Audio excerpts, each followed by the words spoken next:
welcome back to another episode of Daily Real Conversations. Today, we're exploring the challenges of shopping in a foreign language. David, how common is this experience for beginners?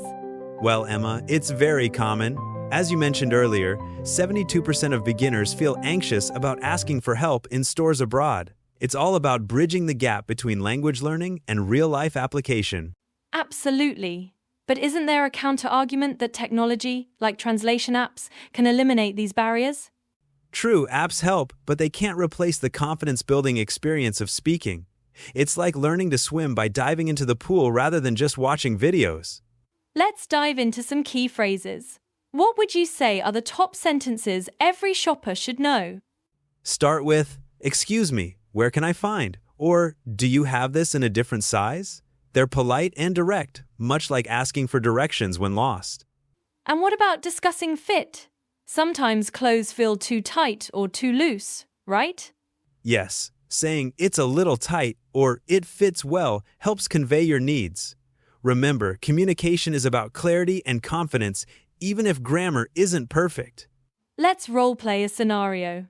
Imagine you're in a bustling New York store, surrounded by racks of clothes. How does a beginner approach this situation? Picture this.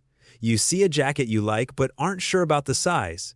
Approach a sales assistant with a smile and say, "Can I try this on?" It breaks the ice. And if the fitting room isn't immediately visible, that can be tricky. What then? Just ask, "Where is the fitting room?" Simple yet effective.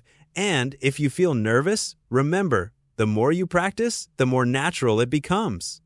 David, you mentioned earlier that practice in real-life situations builds confidence faster than apps. Can you expand on that? Sure, a study found that practice in real environments boosts language retention by up to 70%. It's akin to learning by doing rather than just observing. Yet, some might argue that it's daunting to practice with strangers. What's your take on this?